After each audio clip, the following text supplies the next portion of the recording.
la FIFA a estimé. Moi, je ne dirais pas la FIFA. Un individu a estimé au niveau de la FIFA qu'il fallait absolument m'écarter. Parce qu'il y a d'autres raisons qui ont motivé la position de cet individu. Qu'il faut qu'on m'écarte. On m'a écarté. Moi, j'avais ma conscience tranquille. Jamais j'en ai parlé à qui que ce soit. Parce que je savais que c'était de la fantaisie et de la jalousie de la part de ces gens-là. J'ai quand même accepté d'interjecter, comment on appelle ça, un appel. Et l'appel a abouti 3 jours avant la fin de la Confédération, avant la fin de la CAN. Vous voyez comment le destin est fait. C'est pendant qu'il était lui-même au Cameroun, cet individu-là, que le TAS a levé cette suspension. Il est venu, il m'a félicité, et moi je lui avais dit, avant la levée de la suspension, je lui avais dit qu'il voulait m'enterrer. Dieu n'a pas voulu, je me porte toujours bien. Ça, c'était 3-4 jours avant la levée de tout là. On ne peut pas dire parce qu'on a levé que je lui ai dit.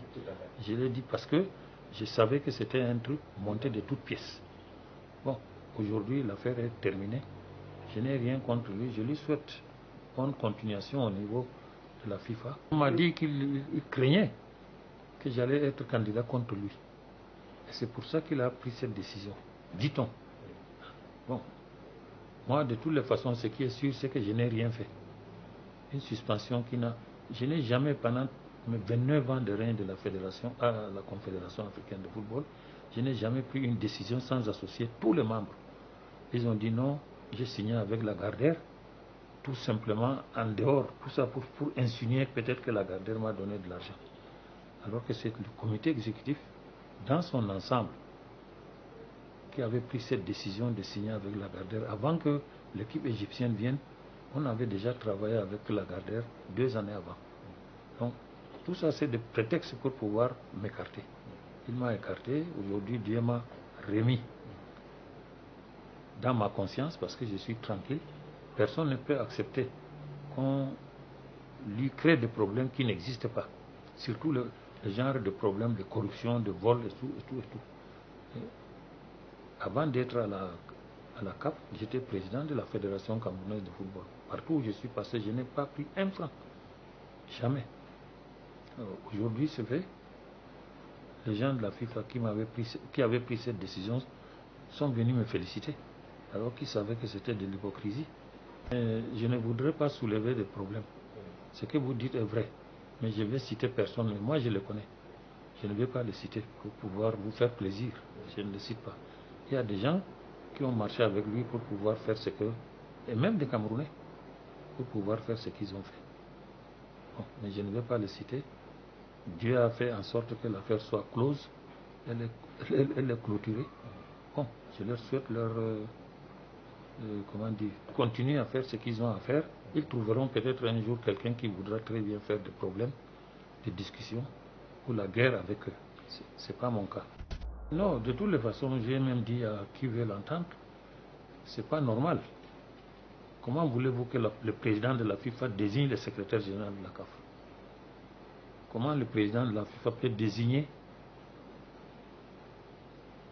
Ils ont renvoyé pas mal de gens qui étaient avec nous pour amener des gens afin de pouvoir asseoir leur personnalité au sein de cette organisation. J'ai demandé aux gens pourquoi ces gens qui sont venus désigner les gens au sein de la Confédération africaine de football ne l'ont pas fait au niveau de l'Europe, ne l'ont pas fait au niveau de l'Asie, ne l'ont pas fait au niveau de l'Océanie. C'est seulement la CAF qui les intéresse. Ils sont venus nous imposer. Je ne dis pas le président, je ne sais pas si c'est... Bon, le président, ils étaient 3 candidats. Le président de la FIFA a demandé aux 2 autres de se retirer pour laisser la présidence à l'actuel président. Bon, je ne peux pas dire qu'il ne le mérite pas puisque lui-même était candidat. Mais comment voulez-vous qu'il vienne désigner un secrétaire général de la Confédération africaine de football? La FIFA désigne un secrétaire général au niveau du continent africain, ce qui est contraire au statut, contraire à la logique. Il y a combien de confédérations? Pourquoi ils ne l'ont pas fait ailleurs? Ils viennent seulement faire au niveau du continent africain. Ça aussi, il faut absolument se demander pourquoi. Dans quelle mesure, quel est ce mépris? Ou alors, pour moi, c'est le mépris. Parce qu'ils veulent absolument utiliser l'Afrique pour aboutir à certaines de leurs volontés. Vous avez entendu qu'ils ont nommé le secrétaire général au niveau de l'UEFA, au niveau de l'Asie. Ils n'ont jamais nommé. Pourquoi venir en Afrique, nommer le secrétaire général, nommer 12 ou 13 personnes au sein du comité exécutif pour exécuter à 100% leur volonté? Donc ça, c'est quelque chose qui est anormal. Et il faudrait que l'actuel président de la CAF se redresse pour pouvoir remettre la pendule à l'heure. Cette manière de faire lui permet d'avoir la même mise sur la Confédération africaine de football, qui a quand même un potentiel de votants, c'est tout. La CAF a existé depuis combien d'années? Moi-même, j'ai fait 29 ans comme président de la CAF. Avant moi, il y avait Blatter, il y avait Avalanche, ceux qui ont créé la CAF. Elle a toujours existé. Donc, on ne peut pas dire que ce qu'il a fait, c'est pour pouvoir asseoir la Confédération africaine de football. Non, elle a toujours existé, elle a toujours fait ce qu'il faut faire selon les statuts qui existent. Alors, s'il est venu, c'est parce qu'il faut se demander pourquoi il l'a fait. Il est plus intelligent que tous ceux qui sont au niveau de la Confédération africaine de football. À bout de tirer les conclusions. Moi, je trouve que ce n'est pas normal ce qu'il veut. Ce qu'il a fait, ce n'est pas normal, je l'ai dit. À qui veut l'entendre? J'en ai parlé à beaucoup d'entre eux. Ils n'ont pas ce droit de les laisser faire. Il a nommé le secrétaire général, il a nommé des gens, il a même interdit l'élection.